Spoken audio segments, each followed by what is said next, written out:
If you design websites, products, or digital experiences, you probably know this feeling. You have an idea in your head and it's very clear. You can see the transitions, you can feel the pace, you know how the page should move, you know how the interaction should behave. And then the tool enters the room. The tool asks you to reduce the idea, sometimes genuinely, sometimes brutally, sometimes gently. You start with the thing you imagine, and then you begin negotiating. Can I actually build this? Can this be done inside Webflow or Framer? Can I do this without writing custom code? Will this animation be stable? Will this break on mobile? All these questions fill up your head. And slowly the original idea becomes smaller.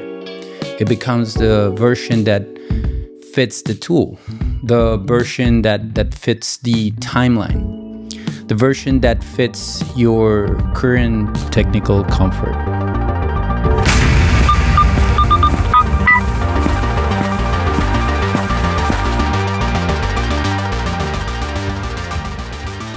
That has always been one of the hidden realities of design. We talk a lot about creativity, taste, references, but a huge part of the creative work is decided by access. The access to the right tools, the access to the right technical knowledge, access to production, access to the people who can make the thing real. For me, this is where AI-assisted building starts to become interesting. The interesting part is that it changes the distance between the idea and the first working version of that idea.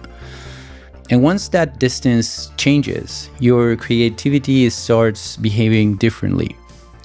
Because imagination is not only about having ideas, it is also, shaped by what you believe, what you can actually attempt.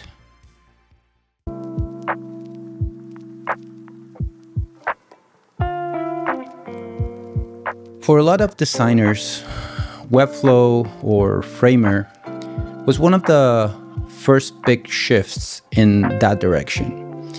Webflow gave designers a way to get closer to the browser.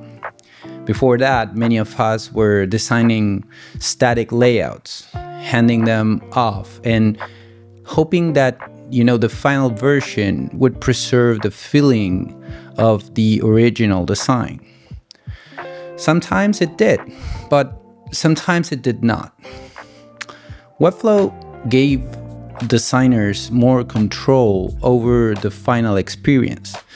You could design, build, test, adjust, publish, and refine inside the same environment. That changed a lot. But every tool has its ceiling, right? And the ceiling usually appears when your idea becomes too specific. Over time, it can affect the way you actually imagine. Because once you know the tool has certain limits, you start designing inside those limits before you even begin. You do not only design what you want, you design what you believe the workflow will actually allow. That is the part I have been thinking about, because with AI-assisted building, especially when you work closer to code, the ceiling starts moving. You can move between design, intention, and technical execution without waiting for a completely separate production cycle. That changes the creative rhythm.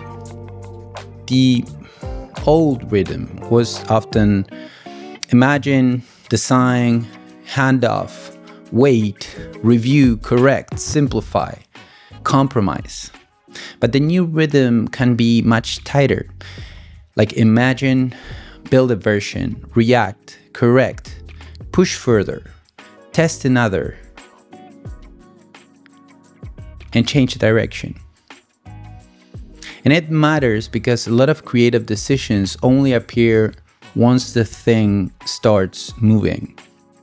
You can look at Figma and, think the transition makes sense. But when you feel it in the browser, you realize it is, too fast or too soft, right? Or too much, too clever, right?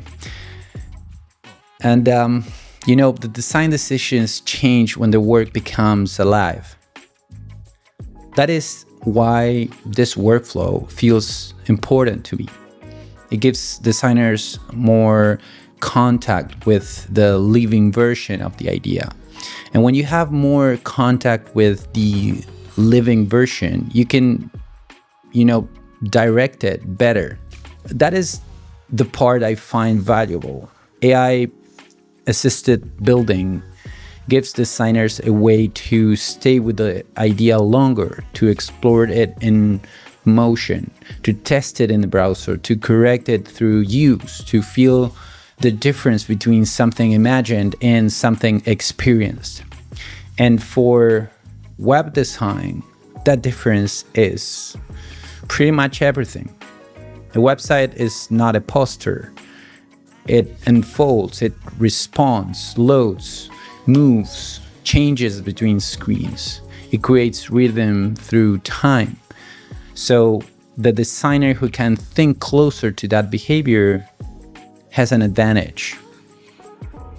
Not because they become more technical for the sake of being technical, because they can make better creative decisions much earlier. And that is why I think now is a good moment to start.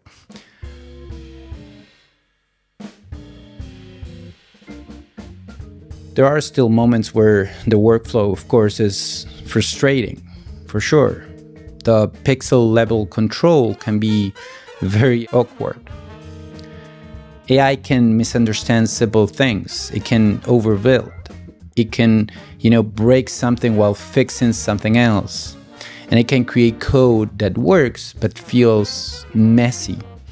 It can make you think you're moving fast when you're actually accumulating problems. So this requires discipline. You need to pace the process. You need to dissect it. You need to keep the design intention visible and to avoid letting the tool decide the taste for you.